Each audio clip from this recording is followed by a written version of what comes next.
आज की बात को हम यहाँ से आरंभ करते हैं।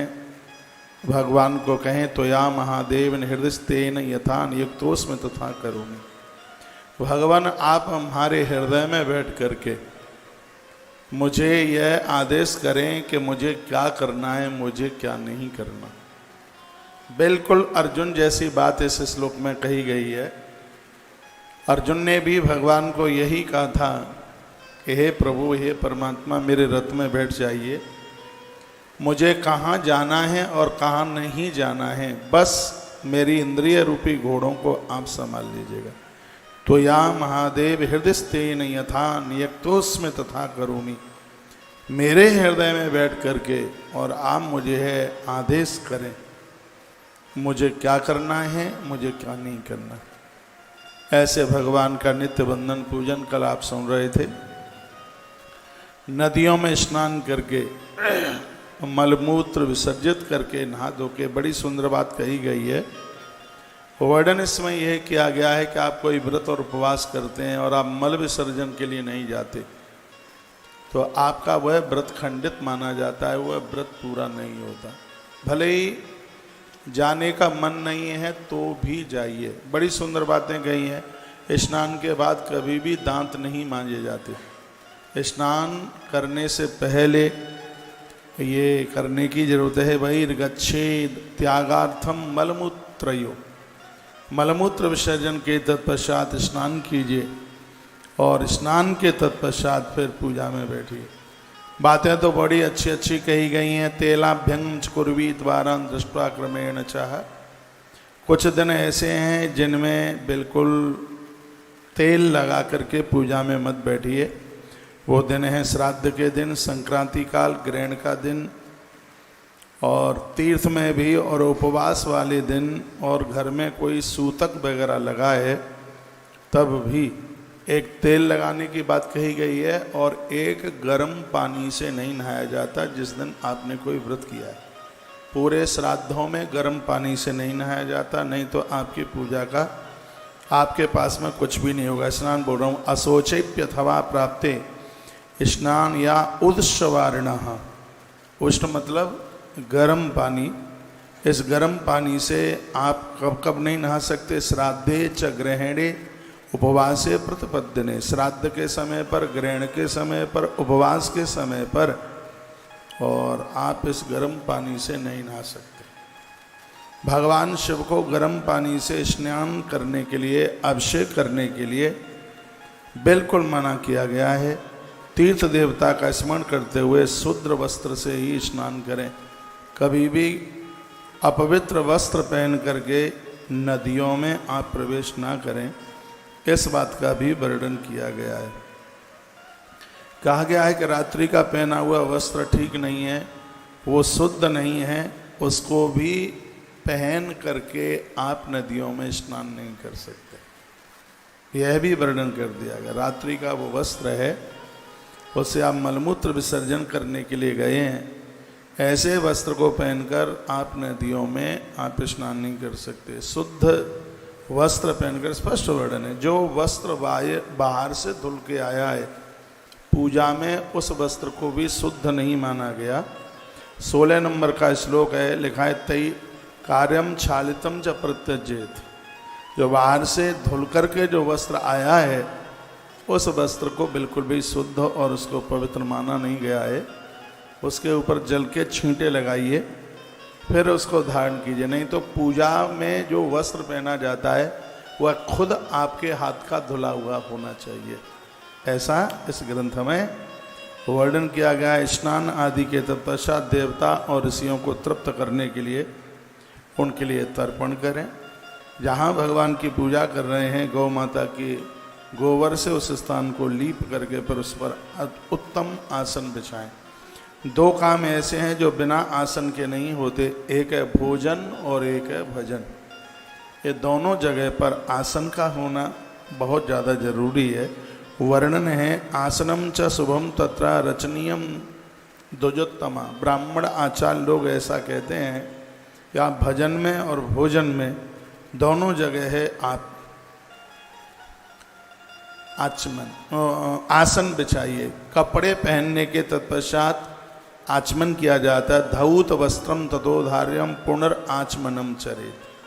आचमन करके, लोग कहते हैं पूजा में मन नहीं लगता, मन इसलिए नहीं लगता है क्योंकि उसका विधि, उसका विधान ठीक से नहीं है। एवं कृत्वा त्रिपुंडम च रुद्राक्षम धारिये नर। खड़े होकर कभी भी तिलक चंदन न लगाएं। तिलक चंदन लगाने के लिए बैठकर, इसमें तो ये लिखा है देवताओं के सन्मुख बैठ करके अपने भाल के ऊपर चंदन लगाइए, तिलक लगाइए। देवताओं की तरफ मुख करके, स्पष्ट वर्णन है उसमें वर्णन है कि त्रिपुंडम, भगवान के सन्मुख तिलक, त्रिपुंड, रुद्राक्षान धारिये नरः। रुद्राक्ष की माला रात्रि को आपने उतार करके रखी है, सुबह जब उसको धारण करते हैं तो महादेव से अनुमति मांगकर उसे धारण किया। भगवान शिव को कहिए कि प्रभु ये आपका प्रसाद है, ये माला आपकी कृपा है और आपकी आज्ञा लेकर के और हम इस माला को धारण कर रहे हैं। क्या अद्भुत बातें कही गई हैं। तो ये बड़ी अच्छी बात कही है। आचमन त्रिवारम मंत्र पूर्वकम, 3 बार मंत्र बोल करके आचमन कीजिए। एकम बात प्रक्रियाच गंगा बिंदु ऋतुब्रवण। मंत्र बोलकर आपने साधारण जल का भी आचमन किया है, तत्काल वह जल गंगा का रूप धारण कर लेता है। 3 ही तो बात बोलनी है। ओम केशवाय नमः, ओम माधवाय नमः, ओम नारायणाय नमः। आचार्य जी श्लोक मिले? अच्छा, तो यह बड़ी अद्भुत बातें कही गई हैं। केशवाय नमः, नारायणाय नमः, माधवाय नमः, ऐसा बोल करके आचमन कीजिएगा। लिखा अभावे भस्मनस्तत्र जलस्यादि प्रकीर्तितम। यदि भस्म का अभाव है तो आप जल से भी 3 रेखाएं खींच सकते हैं। भस्म की पूर्ति जल से हो जाती है तो वहाँ आप जल का प्रयोग कर लें। जपस तपस तथा दानम त्रिपुण्याम सफलम भवेत। वर्णन किया गया है कि भक्त के लिए जप, तप, दान और तिलक, ये पूजा में इनको बड़ा विशेष माना गया है। तो ये कुछ बड़ी अच्छी बातें बताएं। अन्नोदकम तथा तत्र शिव पूजा तमा हरे। ये तो मैं पूर्व में बोल भी गया हूँ कि नित्य भगवान का अन्न का भोग लगाइए। जो एक वेद में जो नैवेद्य का जो मंत्र है, ये नैवेद्य का मंत्र है, वो फल चढ़ाने का नहीं है। वो मंत्र है, वो दूध पिलाने का भोग नहीं है भगवान को। उसमें जो नाभ्या आसी दंतरिक्ष गुम, जो ये मंत्र है, उसमें अन्न का भोग भगवान को। यहाँ इस ग्रंथ में भी ये पूजा का जितना भी प्रकरण है वो सबसे महापुराण से लिया गया है। जो देवताओं की 16 प्रकार की जो पूजा होती है और जितनी भी वस्तुएं चढ़ाई जाती हैं भगवान को, यह पूरा का पूरा प्रकरण श्री शिव महापुराण से इसको लिया गया है। और वो भी रुद्र संहिता में, सृष्टि खंड में, अध्याय नंबर 11, 12, 13, 14, 15, 16 और 17, इन अध्यायों में पूरा कर्मकांड है, पूरा पूजा का विधान है, उसको वर्णित किया गया है। चंदनई कुंकुमशैव धूपदीपै शनैकसा नैवेद्य विविधशैव पूजयत्वा तथा शिवः। किसी भी देवता की आप पूजा करते हैं उसमें नैवेद्य जरूरी है। चंदन लगाइए, कुमकुम लगाइए। बहुत लोग कहते हैं कि भगवान शंकर को कुमकुम नहीं लगाया जाता, आपने भी सुना होगा।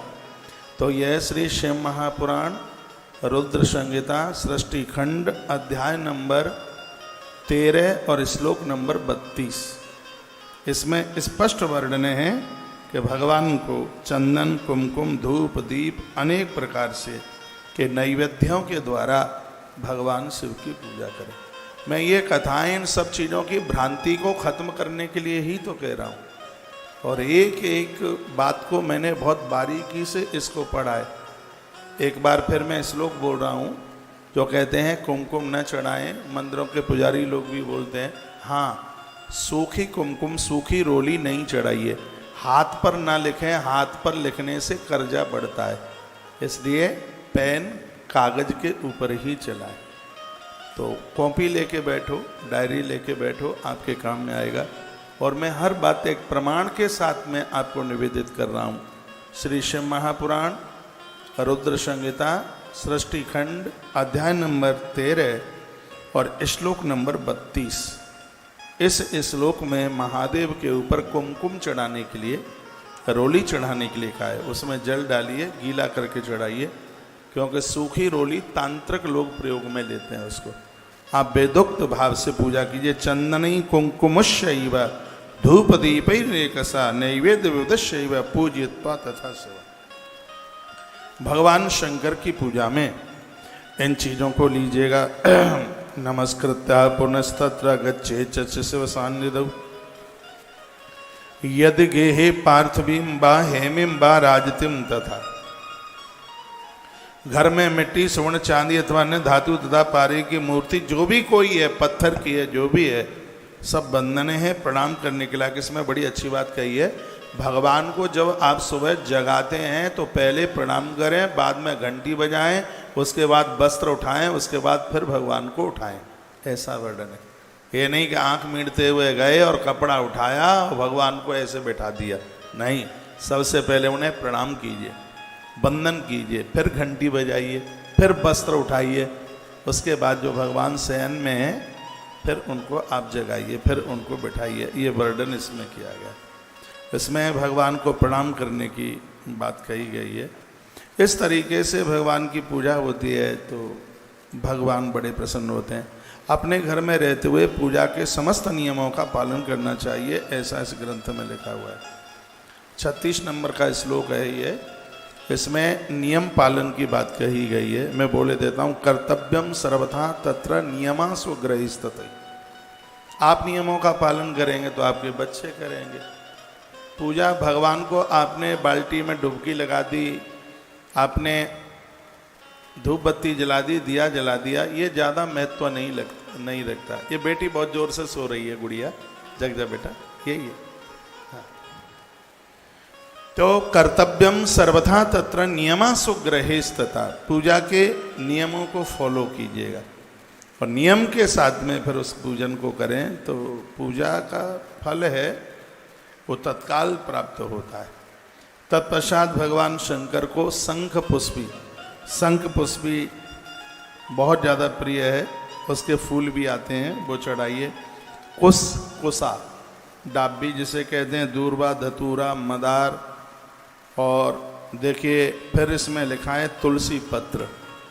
2 बार से महापुराण में तुलसी पत्र के लिए बात कही गई। एक तो कल 14 नंबर के अध्याय के 28 नंबर के श्लोक में तुलसी पत्र चढ़ाने के लिए कहा, और 13 नंबर के अध्याय में भी 63 नंबर के श्लोक में तुलसी चढ़ाने की बात कही गई। 2 बार ये बात आ गई है। श्लोक बोले देता हूँ। लिखा है, कुश पुष्पैस धतूरई मंदारई द्रोण संभवई तथाच तुलसी पत्रई बिल्व पत्रई विशेषता। इसमें लिखा है कि तुलसी पत्र और बेल पत्र दोनों एक संग महादेव के ऊपर चढ़ाते हैं। इस श्लोक में लिखा है तो भगवान महादेव बहुत ज़्यादा राजी होते हैं, भारी प्रसन्न होते हैं। ये मैं पहली बार बात बोल रहा हूँ। तुलसी पत्र और बेल पत्र दोनों एक साथ चढ़ाई जाए भगवान शिव को। ये 63 नंबर का श्लोक है और 13 नंबर का अध्याय है, श्लोक नंबर 63, और रुद्र संहिता का पहला खंड है जिसका नाम है सृष्टि खंड। इसमें लिखा है कि विशेष रूप से ये दोनों चीज़ें जब चढ़ाई जाती हैं तो एक विशेष रूप बन गया है, विशेष रूप से। और एक बात इसमें और कह दी गई है कि पूजा में आपको कोई पत्ता फूल कुछ भी नहीं मिलता है। तो वर्णन इसमें किया, सर्वा अभावे बिल्व पत्र अर्पणीयम सेवाय वही। कुछ भी नहीं मिले, सिर्फ बेल पत्र मिल गया है, बेल पत्र महादेव के ऊपर चढ़ा दीजिए, सब चीज़ों की पूर्ति हो जाती है। बेल पत्र मिल गया, सब कुछ मिल गया।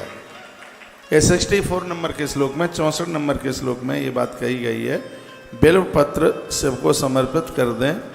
लिखा है कि बिल्व पत्र के अर्पण मात्र से पूजा की सारी विधि संपन्न हो जाती है। ये बात नोट करने के लायक है।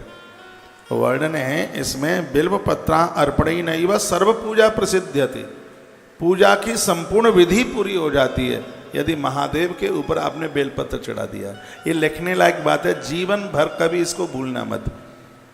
चीजें तो बहुत हैं, इतनी चीजें महादेव पर चढ़ाने के लिए कमरा भर जाए, पूरा पूरा 20 बाई 20 का कमरा भर जाएगा सामग्री के मारे।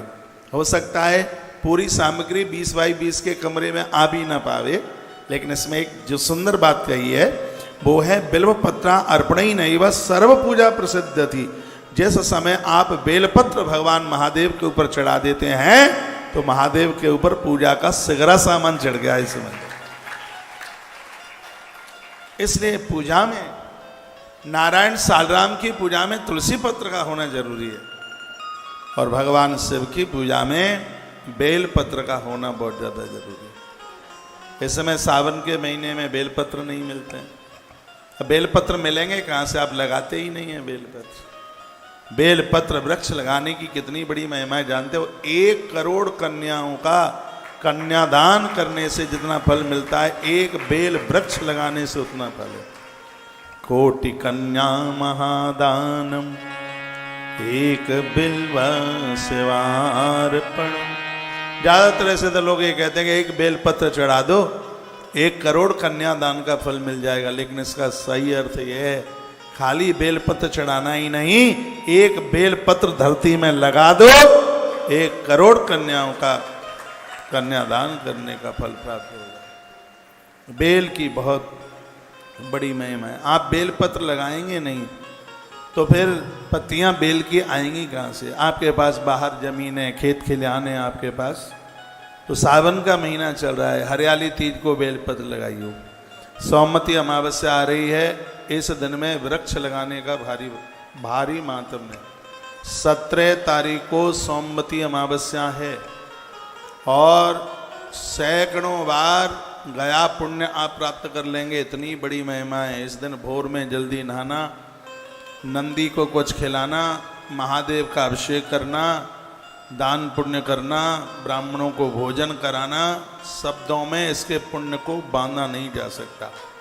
और इसमें वृक्ष लगाने की बहुत बड़ी महिमा है, बहुत ज़्यादा महिमा है। तो बेलपत्रार्पणं नैव सर्व पूजा प्रसिद्ध थी।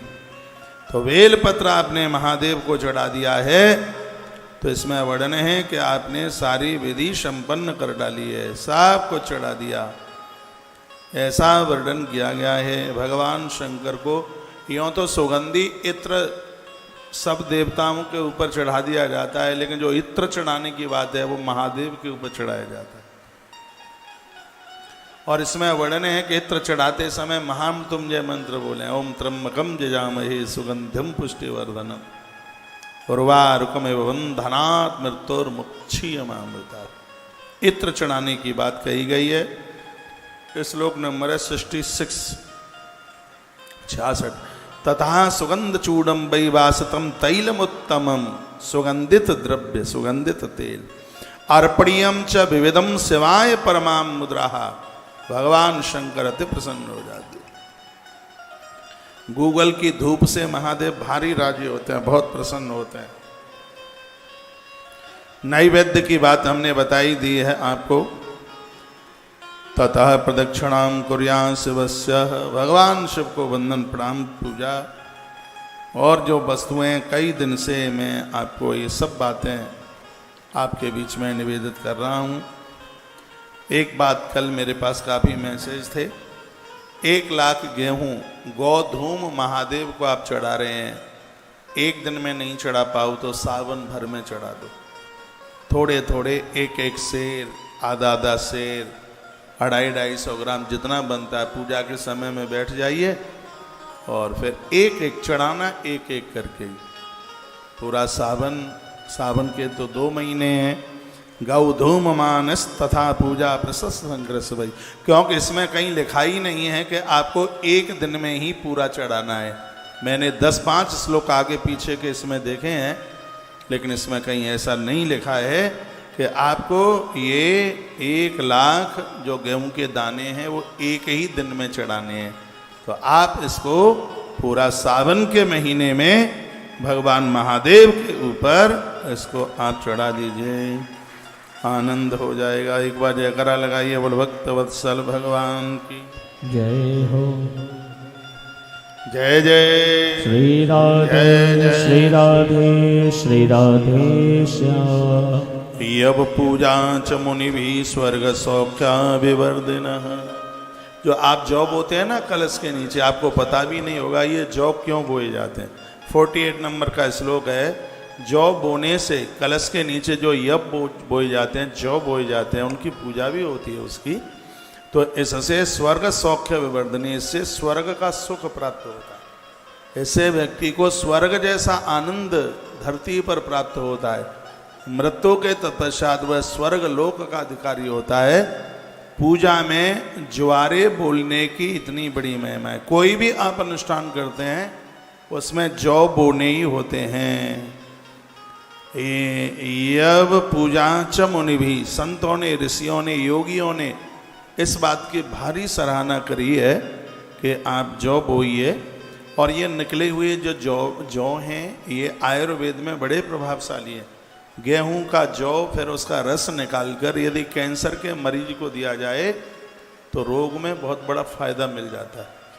गेहूं बोया जाए, उसका जो ज्वारा निकलता है हरे रंग का, और मिक्सी में डालकर के उसका रस निकाला जाए और वह उस मरीज को दिया जाए, बड़ा खतरनाक रोग है ये, तो इससे उस मरीज को फायदा मिल जाता है।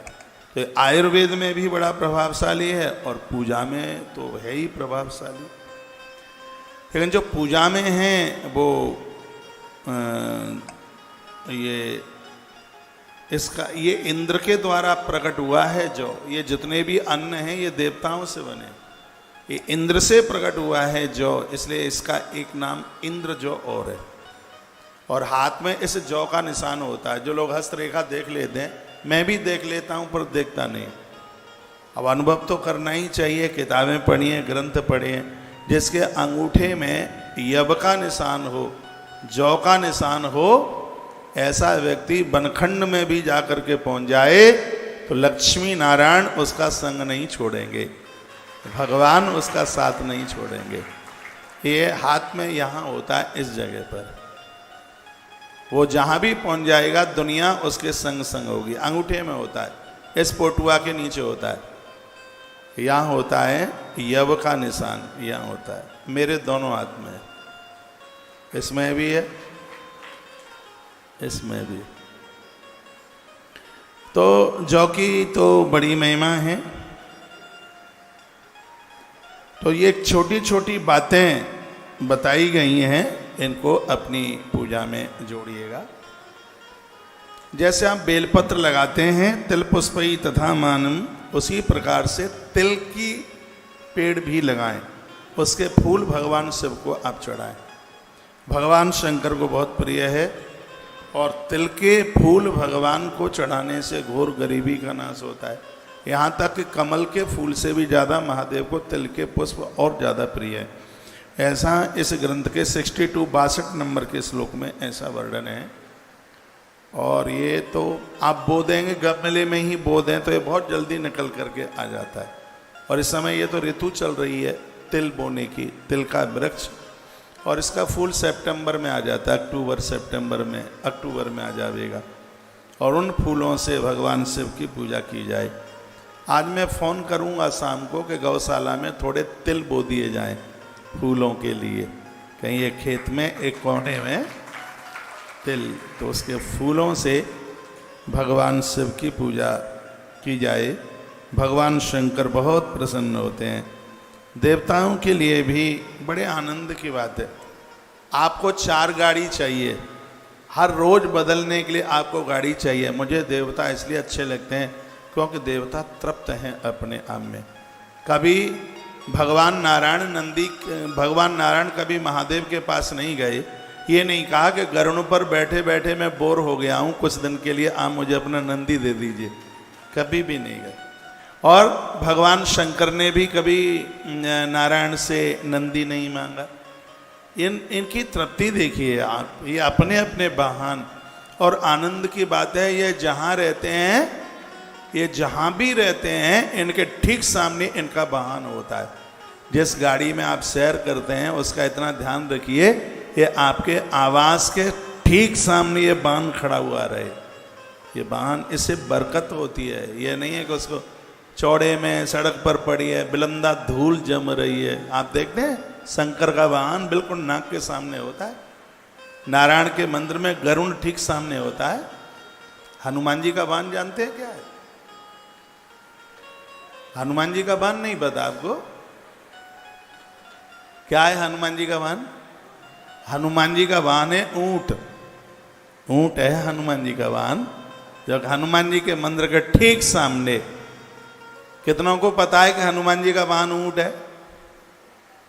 अच्छा, हनुमान जी के ठीक सामने। जिनको ना पता हो तो खाटू श्याम मंदिर चले जाना, वहां हनुमान जी का मंदिर है और सामने ऊंट ऐसे है जैसे महादेव के सामने नंदी बैठा हुआ है, उसी प्रकार से वहां पर सामने। एक बार जयकारा लगाएंगे, बोलो बांके बिहारी लाल की जय हो, श्री हनुमान जी महाराज की जय हो, जय जय श्री श्री राधे। श्याम। तृप्त रहिए। देवताओं में बहुत ज़्यादा तृप्ति है, और जब हम ईश्वर की देवी देवताओं की पूजा करते हैं तो हमारे जीवन में संतोष रूपी धन चल करके आता है। और जब आवे संतोष धन तो सब धन धूल समान। जब जीवन में संतोष रूपी धन आ जाए तो जीवन में फिर किसी भी प्रकार की कमी नहीं रहती। अब आइए, अब मैं आपको लेके चल रहा हूँ कैलाश की तरफ। कैलाश की बहुत बड़ी महिमा है। कल आप कैलाश के बारे में आप सुन रहे थे। भगवान शंकर कैलाशपति कैसे बने। सकित्तम तस्यासीत कुबेरेण महात्मना। कुबेर को भगवान ने कैसे अपना मित्र बनाया, और कुबेर को भगवान ने अलकापुरी का कैसे राजा बनाया, और उसके कहने से भगवान काशी से कैलाश की यात्रा कैसे करी। आज की ये प्रमुख कथाएं हैं, वो आप सुन लीजिए। कल आप सुन रहे थे काम्पल्य नगर में एक ब्राह्मण हुआ जिसका नाम था यज्ञदत्त दीक्षित। ब्राह्मण परिवार में उसका जन्म हुआ है।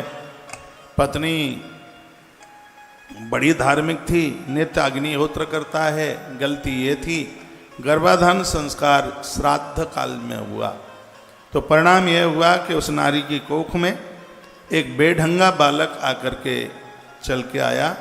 समय आने पर उसका जन्म हुआ, और उसी का नाम आसीद गुड़निधि नाम, उसी का नाम गुड़निधि रख दिया गया था।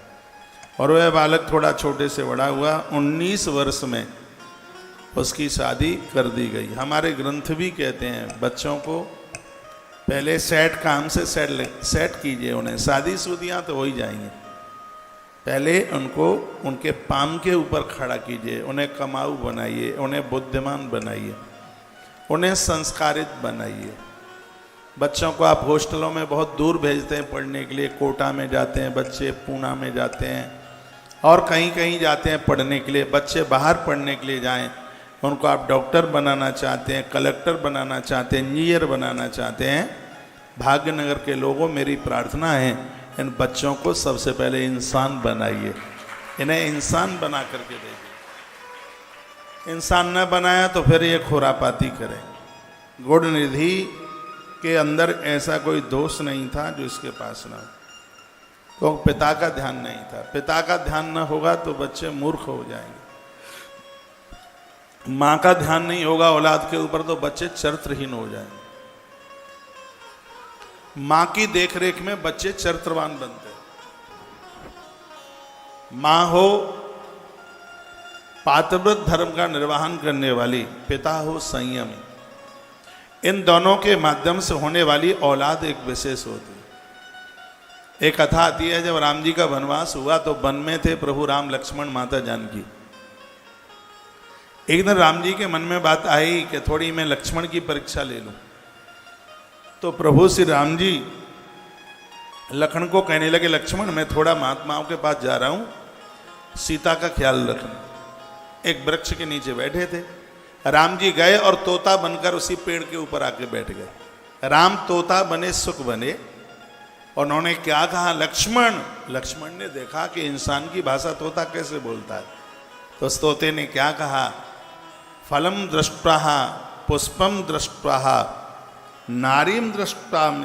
अरे ये बताइए, एकांत में यदि पका हुआ फल दिखाई दे क्या उस फल को तोड़ने का मन नहीं करेगा?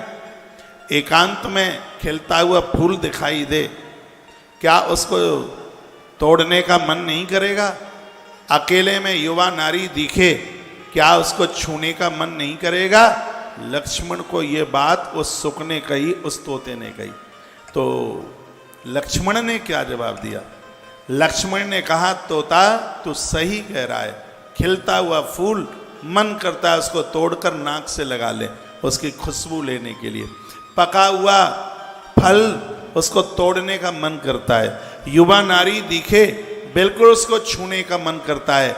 लेकिन याद रखना तोते, जिसका बाप हो संयमी और माँ हो पतिव्रता, उसकी कोख से जन्म लेने वाला बच्चा कभी बहक नहीं सकता, कभी अपने धर्म से डिग नहीं सकता।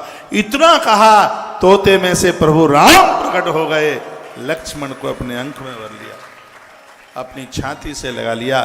तो माता के संस्कार तो बच्चों को महान बना देते हैं। और सिर्फ कोख में बच्चे को पाल करके और फिर उसको जन्म दे दिया, इससे ही मातृत्व तो पूरा नहीं होगा। बच्चों के अंदर जो संस्कार हैं वो माँ से ही चल के आते हैं। माँ ही कहती है ये पिता है, माँ ही कहती है ये दादी है, ये दादा है। सब संबंधों का अर्थ तो माँ बताती है। माँ की देख रेख में बच्चे बहुत बड़े चरित्रवान हो जाते हैं। नाभि के ऊपर का जो हिस्सा है वो पिता का होता है और नाभि के नीचे का जो हिस्सा है वो माँ का होता है। इसलिए पिता की देखरेख में बच्चे विद्वान और माँ की देखरेख में बच्चे चरित्रवान होते हैं। बच्चे मूर्ख हैं, पढ़ाई लिखाई नहीं करी, ये पिता का दोष है।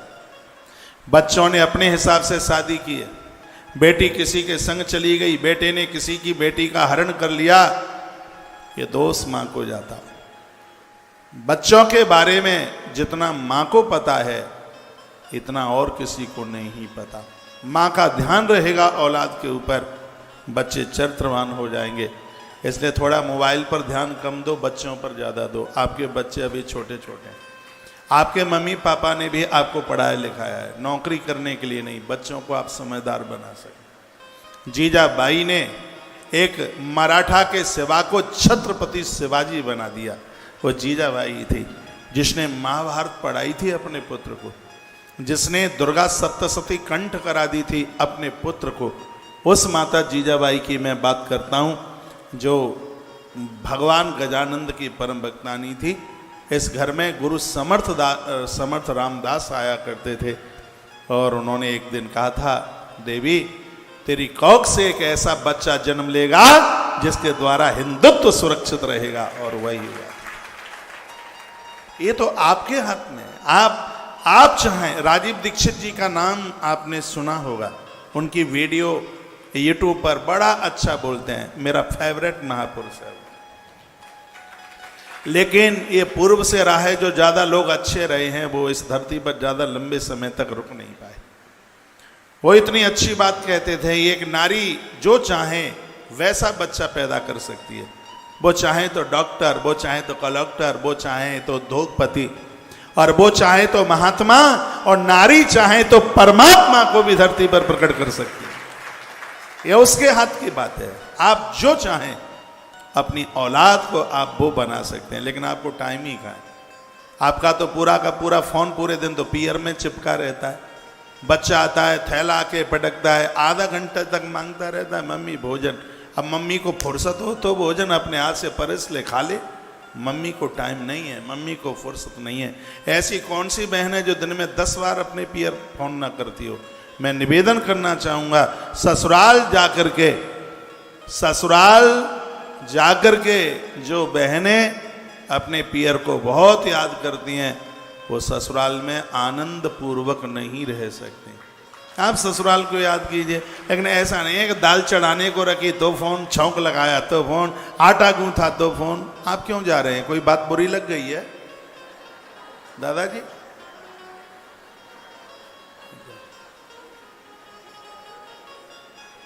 बच्चों के ऊपर ध्यान दीजिए, बच्चों को भूखा मन जाने दीजिए, उनकी क्लास लीजिए, उन्हें अपने पास में बैठाइए। कितना अच्छा लगता है जब बच्चे के सर पर आप कंघी लगाते हैं, कितना अच्छा लगता है जब आप बच्चों को यूनिफॉर्म पहनाते हैं। आप माँ हैं, आपका स्थान तो कोई नहीं ले सकता। और मैं बहुत सी बातें बता रहा हूँ, उनमें एक बात ये भी है कि बच्चे जब कपड़े उतारें तो कपड़ों को उल्टा करके ना उतारें। शर्ट, टी शर्ट, पैंट, पजामा जो भी है उसको सीधा ही उतारा जाए, उसको बिल्कुल उल्टा नहीं। ये भी मैंने सदाचार में ही, मैंने तो बहुत सी चीज़ें पढ़ ली हैं। नारी अपने गोपनीय वस्त्रों को चौड़े में न सुखाए, ऐसा भी ग्रंथ में वर्णन है। सूखते हुए कपड़े के नीचे जिसका पानी टपक रहा है और पानी हमारी बॉडी पर गिरता है जिससे चर्म रोग, धुले हुए वस्त्र का पानी कभी भी शरीर के ऊपर नहीं गिरना चाहिए।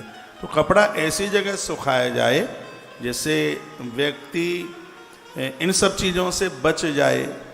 पहले की दादियाँ बड़ी होशियार होती थी, बहुत ज़्यादा होशियार होती थी। आप भोजन बनाती हैं, बाल टूटकर अन्न में चला जाता है, ये जाता है पेट में, बहुत बरसों तक ये पेट में शरीर में गांठें बना देता, कैंसर पैदा हो जाता।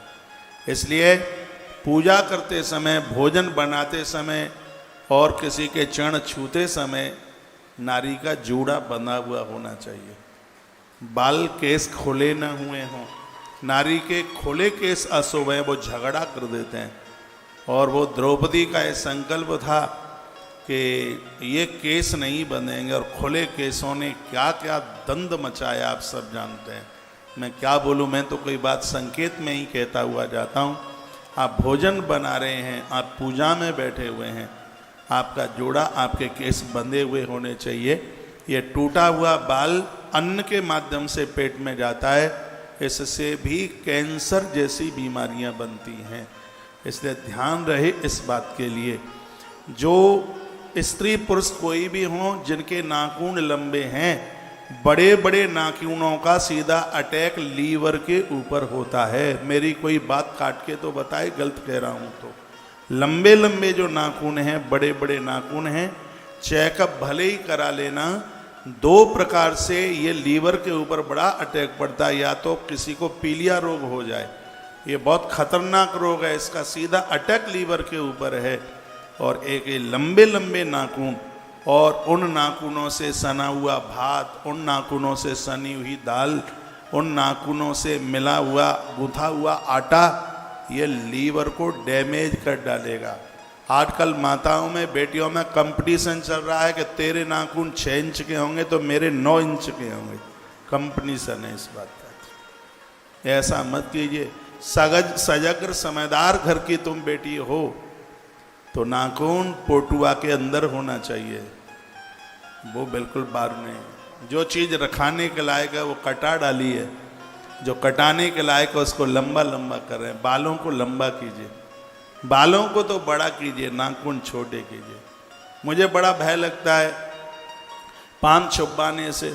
मुझे पाम छुपाने से परहेज नहीं है, लेकिन तलवार जैसे नाखून मेरी उंगलियों को घायल करे बैठे हैं, मुझे तो भय उससे है। मेरी सब उंगलियां घायल हैं, पता नहीं क्यों इतने लंबे लंबे नाखून रखाते हैं। ये पता नहीं कौन सी फैशन है, पूरी गंदगी तो उसी में ही जाती है, और ये सब लीवर को बर्बाद करते हैं।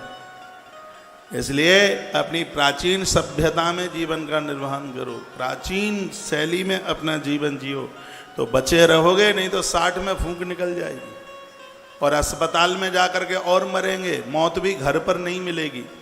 तो काय को ये आफत कर रहे हो, काय को ये परेशानी कर रहे हो? जाग जाओ, जाग जाओ, कुछ सोच लो, कुछ विचार कर लो।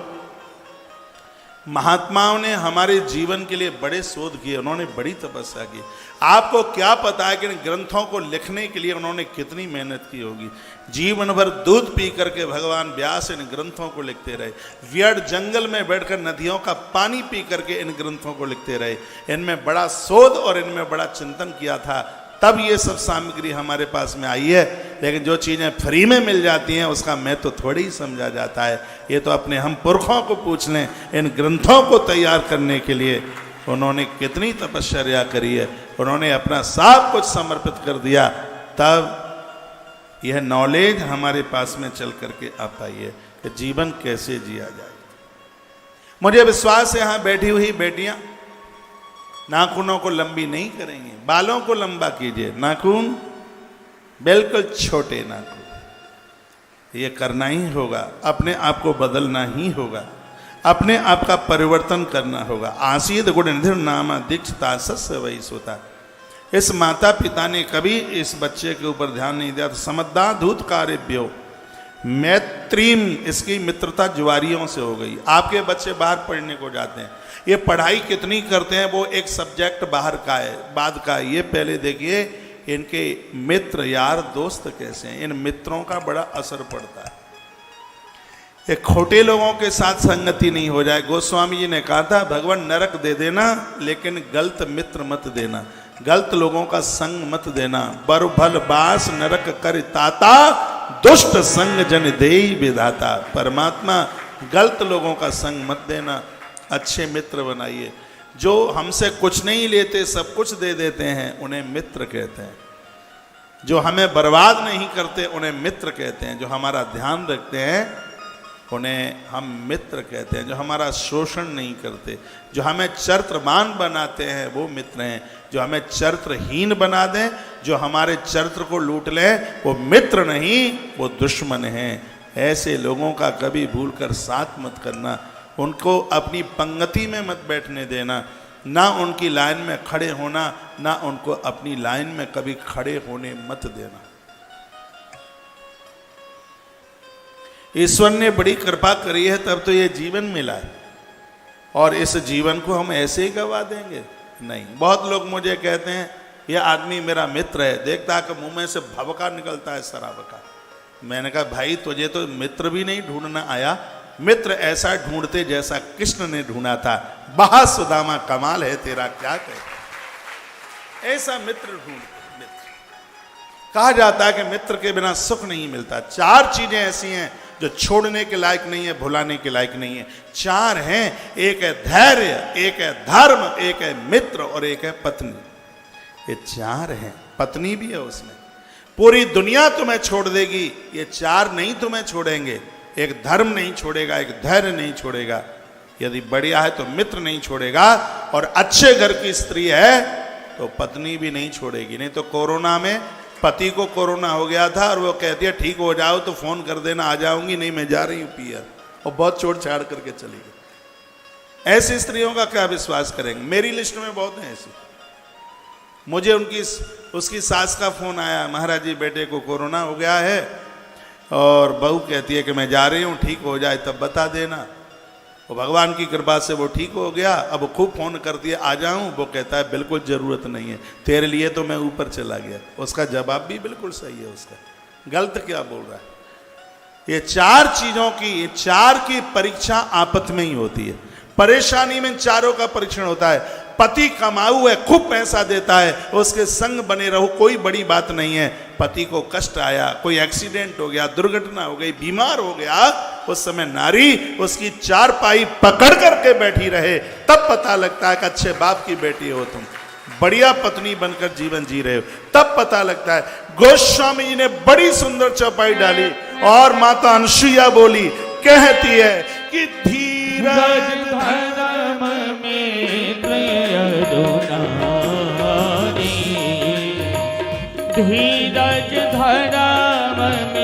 धीरज धर्म में आपद काल पद की हो चारे, आपद काल पद की हो चारे। धीरज धर्म मित्र अनुरागी, आपत काल पद की हो चारे। धीरज धर्म मित्र अनुरागी, आपत काल पद की हो चारे। आपत काल पद की हो चारे। माता अनुसुईया ने बात माता जानकी को सुनाई है रामायण में। आपत्ति में इन चारों की परीक्षा हो जाती है। बेटी तुम बहुत महान हो क्योंकि तुम्हारे पति के ऊपर कष्ट आया है और तुमने अपने पति को छोड़ा नहीं है। ये तब की ये चौपाई है। एक बात मैंने और पढ़ी है, वो सुनने में आपको अच्छा लगेगा कि बेकार लगेगा आप जाने।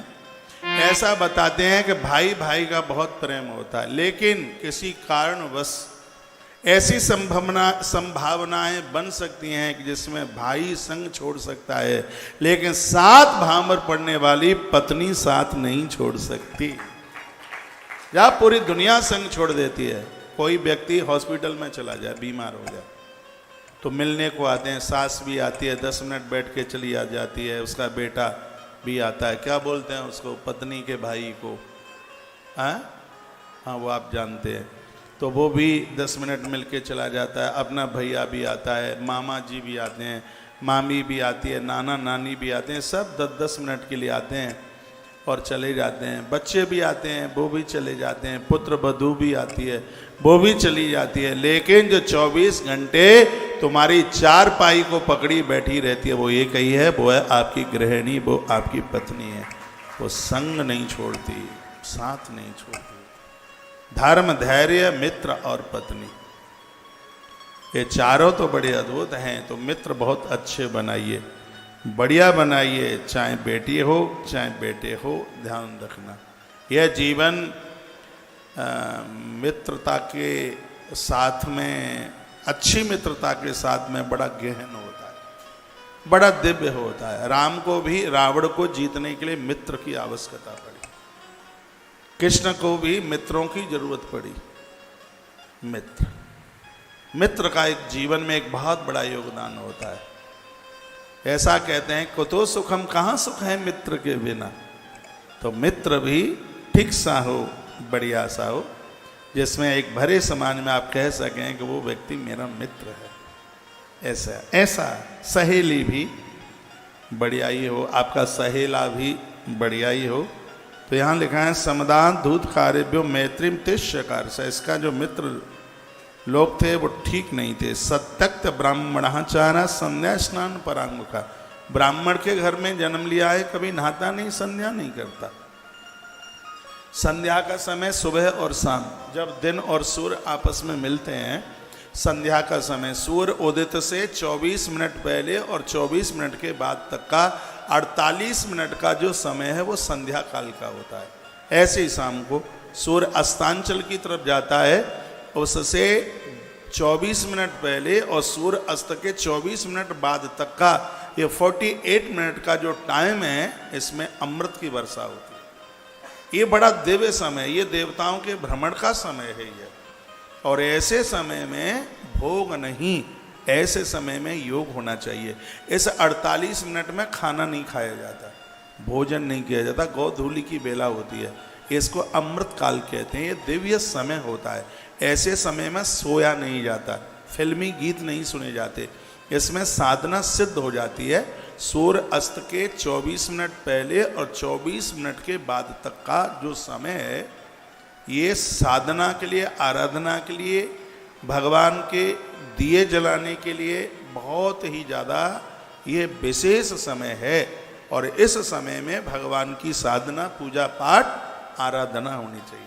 संध्यावाती का 9:30 बजे का समय नहीं होता है, जो दिए आरती के जलाए जाते हैं उसका यही काल होता है। भोर का भी, सुबह का भी आप 12 बजे भगवान को निला रहे हैं, कभी 1 बजे निला रहे हैं, कभी 10:30 बजे निला रहे हैं। सूर्य उदित के 24 मिनट पहले का, 24 मिनट के बाद का ये समय है, इसको अमृत काल कहते हैं। इसमें अमृत सिद्धि होती है। इसमें ये समय बहुत ज़्यादा दिव्य होता है, बहुत ही ज़्यादा दिव्य होता है। एक समय और आता है भोर में, जो स्वास्थ्य के लिए वरदान है। और इस समय की यदि किसी ने कदर कर ली तो 8 कलयुग में भी व्यक्ति 125 साल जीवन जी सकता है। वो समय है 3:20 से लेके 3:40 तक का।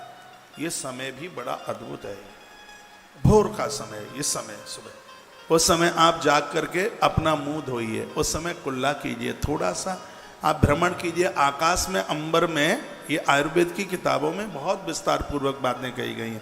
अंबर, आकाश की तरफ देखिए, थोड़ा सा आप जिस पर ओस पड़ी हुई है ऐसी घास के ऊपर चलिए। ये जो 20 मिनट का समय, 3:20 से लेके 3:40 का ये समय है, इसको आयुष योग के नाम से जाना जाता है। इस 20 मिनट में आपने अपने शरीर को ये समय दे दिया, आयुष में से उम्र बढ़ जाएगी, रोग अंदर प्रवेश नहीं कर पाएंगे।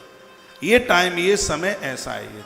यदि कोई व्यक्ति और ऐसा ये नियम बना ले कि समय में वो अपना बिस्तरा छोड़ देता है, तो ये समझ लीजिए कि उसके अध्यात्म का हर कपाट खुल जाएगा, इतना बड़ा चिंतक हो जाएगा, इतना बड़ा विद्वान हो जाएगा, जो बातें किताबें में नहीं वो उसकी नाभि से स्मृत होकर के निकल करके आएंगी।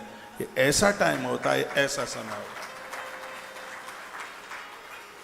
ये ईश्वर का समय, ये प्रभु का समय, परमात्मा का समय। लोग इसको ब्रह्म मुहूर्त के नाम से जानते हैं। ब्रह्म मुहूर्त 6 घंटे का नहीं होता है, ब्रह्म मुहूर्त बस इतनी ही देर का होता है।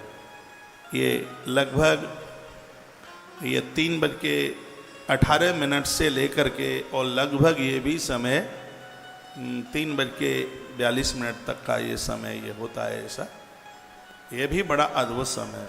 ये भी 24 मिनट का, 42, 43, 44 यही समय, ये भी 24 मिनट बड़ी अपने आप में अद्भुत है। वो मैं आपको बता रहा हूं, आपको तो 7 बजे ही जगना है, बताने का कोई फायदा भी नहीं। आजकल तो घर में कंपटीशन से होते हैं, बहू और सास में कंपटीशन है, देखो कि कौन सूर्य ज्यादा निकलेगा तब जगेगा, कंपटीशन। भोर में थोड़ा सा जल्दी जागिए, अपने स्वास्थ्य का ध्यान रखिए और लिखाएं कि संध्या स्नान परांगमुखा। ब्राह्मण के घर में जन्म है, कभी संध्या नहीं करता, कभी पूजा पाठ नहीं करता, कभी स्नान नहीं करता। हमारे ग्रंथ कहते हैं 1000 काम करने से पहले स्नान करो। ग्रंथ कहते हैं 100 काम करने से पहले भोजन करो। वो तो कर ही लेते हैं, अब इस पर क्या प्रवचन करना है। 100 काम करने से पहले भोजन करो, 1000 काम करने से पहले नहाओ, 1,00,000 काम करने से पहले दान दो, और 1 करोड़ काम करने से पहले भगवान का नाम लो, भगवान का भजन करो। श्लोक बोले देता हूं, शतम व्याय भोक्तव्यम सहस्रम स्नान माचरेत, और लक्षम व्याय दातव्यम कोटिम तक्ताम हरिम स्मरेत। ये देना है, इसकी आज बैटरी चलेगी।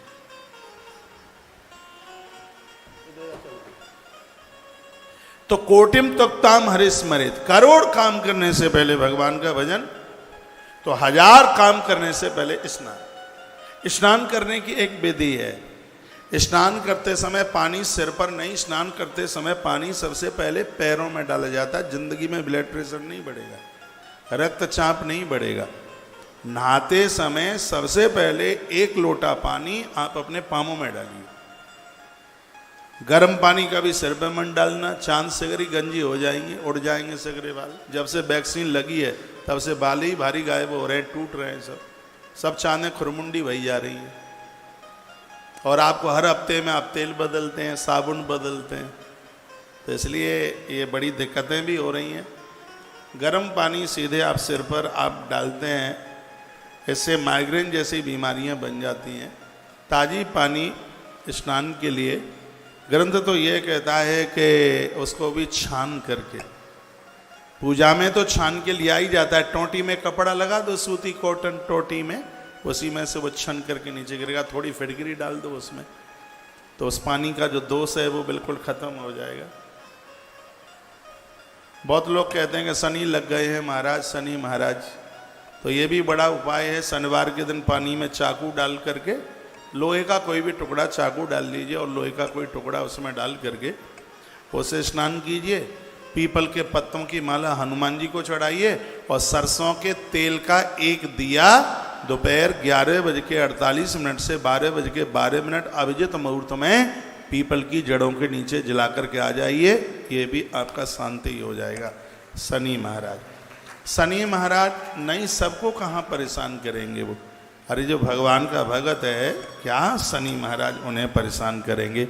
थोड़ा सा अपना जीवन जीने का क्रम बदल लीजिएगा, सब ठीक हो जाएगा। निंदको वेद शास्त्राणाम देव ब्राह्मण निंदक। ब्राह्मण के घर में जन्म हुआ था, वेद और शास्त्रों की भारी निंदा करता था, साधु महापुरुषों की भारी निंदा करता था।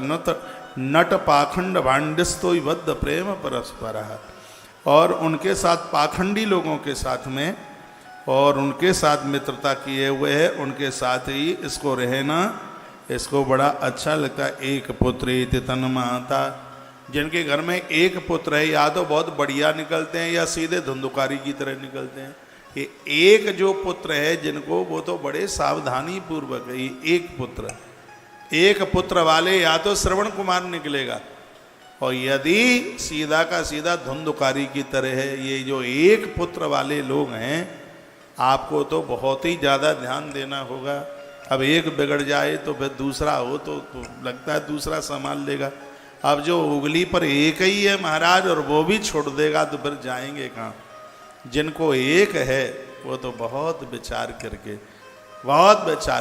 बेटा बच्चा तो एक से ज़्यादा ही होना चाहिए, एक से ज़्यादा। एक गड़बड़ करे तो दूसरा तो साथ निभा ले। अब इनको तो एक ही था, लिखा एक पुत्री थी तन्माता।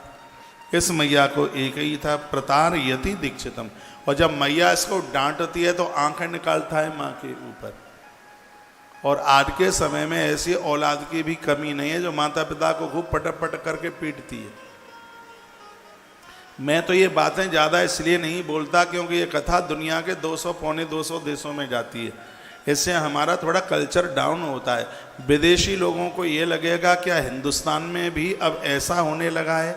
जो राम पिता के कहने से वन के लिए चले गए, क्या उस राम के देश में आज माता पिता औलाद के द्वारा कूटे जा रहे हैं? मैं तो इसलिए नहीं बोलता, नहीं तो आज की तो स्थितियाँ बड़ी गंभीर है। आश्रम में बेचारे बूढ़े बूढ़े लोग रोते रोते हुए आते हैं। ऐसी स्थिति हो गई है कि बस पूछो ही मत। क्या मिला है, क्या मिला? कुछ नहीं, सब कुछ चला गया, सब खत्म हो गया, कुछ नहीं रहा। क्रोध नस्तिस्त तनया, बताया जाता कि इतना क्रोधी है, आंख में से तो बिल्कुल रक्त टपकता है क्रोध के मारे।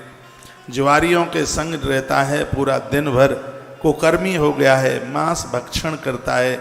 मैया ने एक दिन उसको समझाया।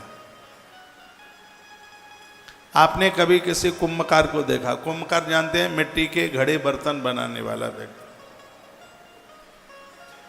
चाक घुमाता है। किसी कुंभकार ने चिलम बनाई। चिलम जानते हो? चिलम जानते हो? कैसे कहते हैं? हाँ हाँ, वही सुल्फा वाली चिलम। पहले ये बहुत ज्यादा चलती थी, हाँ, लेकिन अब वो चिलम नहीं है और एमाल दूसरे बहुत तैयार हो गए। तो वो कुंभकार वो चिलम बना रहा था, इतने में एक महात्मा आया हुआ। उस साधु ने कहा, भैया क्या बना रहे हो तुम? उसने कहा, चिलम बना रहा हूं। अरे भले आदमी, तुझसे कुछ बढ़िया नहीं बनता, चिलम बना रहा है, कुछ और बना लेता। ये चिलम स्वयं जलेगी और इसकी फूंक जो खींचेगा उसका गला भी जला डालेगी। काय को तू चिलम बना रहा है? तो बर्तन बनाने वाले व्यक्ति ने कहा, तो बाबा जी क्या बनाऊं? तो उन्होंने कहा, सुराही बना। सुराही, सुराही जानते हो? हाँ, जिसमें सुराही फ्रीज की छोटी बहन सुराही। तो वो सुराही उसने बनाई, और ऐसी सुराही जो सबसे पहली बार बनाई गई सुराही, तब की बात है, फिर तो पूरे देश में उसका प्रचार हो गया। सुराही बनाई, उस सुराही का इतना प्रचार हुआ कि वो सुराही पुजा नहीं पा रहा था। लोग उसको थैंक यू, धन्यवाद बोलने के लिए आ रहे थे, क्योंकि सुराही में पानी भर दो तो स्वयं ठंडी रह रही थी, उसका पानी जो पी रहा था उसके गले को भी वो ठंडा कर रही थी। ये सुराही का काम लोगों को बड़ा अद्भुत लगा। साधु ने अब प्रचार किया पूरे समाज में, और वो गली गली पहुंचा, हर घर में घुस जाए और कहता था, अपने बच्चों को चिलम बनाओगे क्या सुराही, चिलम बनाओगे क्या सुराही, चिलम बनाओगे क्या सुराही। अब लोग समझे नहीं, लोग कहेंगे बाबा पागल हो गया है। तो किसी ने कहा, बाबा इसका अर्थ तो बताइए, चिलम सुराही का मतलब क्या है? तो महात्मा ने कहा, अपने बच्चों को तुमने कुसंस्कारीय बना दिया चिलम की तरह। तो जैसे चिलम स्वयं जलती है, दूसरों को भी जलाती है, तो तुम्हारे बच्चे स्वयं जलेंगे, दूसरों को भी बर्बाद कर देंगे। यदि सुराही की तरह संस्कारीय बनाया तो सुराही स्वयं ठंडी रहती है, जिसका पानी जो कोई पिए वो उसको भी ठंडा कर देती है। बच्चों को सुराही जैसा संस्कारीय बना दिया तो स्वयं आनंद में रहेंगे और दूसरों को भी आनंद से भर देंगे। तो अब हैदराबादियों लोगों, अब आप बताइए क्या ज़्यादा ठीक है? समाज में बच्चों को चिलम बनाने की जरूरत है या सुराही? सुराही। तो सुराही ये तब बन पाएंगे छोटे से ही इनको देखोगे बस्ते में रखते क्या है, आते कहाँ हैं, जाते कहाँ हैं, अलमारी में क्या रखते हैं, इनके मित्र बांधव यार दोस्त कैसे हैं, इनके मोबाइल में लॉक नहीं लगना चाहिए, पता नहीं कौन सा उसमें ऐसा रखा है गुलाब जामुन, 4 लॉक डालते हैं मोबाइल में, 4 लॉक, 4। मैंने किसी बच्चे को बोला बेटा एक फ़ोन करना है लाना, सो वो ऐसे ही घुमाता रहा उंगलियां 25 बार। से मैंने कहा इसमें रबड़ी रखी है क्या है, उसको यूं ऐसे करता रहा बहुत देर तक वो लॉक खोलने के लिए। मैं तो कहूँगा जिनके मोबाइल में लॉक लगे हैं जरूर कुछ न कुछ गड़बड़ है। मेरा मोबाइल खोला पड़ा रहता है, जैसे कोई देखो पढ़ो भैया महाराज, उसमें है 4 लॉक। अरे औरों को छोड़िए, पत्नी जा रही है रसोई के लिए और वो पत्नी का मोबाइल उसको मिल गया, पति को पत्नी का मोबाइल, तो ऊपर से नीचे तक देखेगा। अब उसको उसका मोबाइल इतने संकी हो गए हैं, इतने संशय वाले हो गए हैं, इतने हृदय से साफ सुथरे बनिएगा आपके ऊपर कोई उंगली तक ना उठा पाए, ऐसा जीवन जीने की जरूरत है। ये संस्कार आप नहीं देंगे तो इन बच्चों को संस्कार मिलेगा कहाँ से। बच्चे वही सीखते हैं जो घर में जो फिर वो चलता है, आप जो दे देंगे उन्हें और अंत तक उनके पास में वही रहेगा। आज बाहर बच्चे पढ़ने को है, अमेरिका तक बच्चे पहुंचे हैं, मुझे फ़ोन करते हैं, ये उनके मम्मी पापा ने संस्कार ही तो दिए। एक बच्चा कहाँ था अभी, ऑस्ट्रेलिया में था, हाँ, तो उसको गाड़ी खरीदनी थी और उस दिन मंगलवार था। वो कहता है महाराज जी मैं गाड़ी खरीदने को जा रहा हूँ। मैंने कहा दिन कौन सा है, हमारे यहाँ तो मंगलवार है, तुम्हारे यहाँ क्या है? तो हमारे यहाँ पता नहीं उस दिन सोमवार था क्या था कि बुधवार था। उसने कहा मंगलवार है हमारे यहाँ। मैंने कहा नहीं, मंगलवार को नया वाहन मत खरीदिएगा बिल्कुल।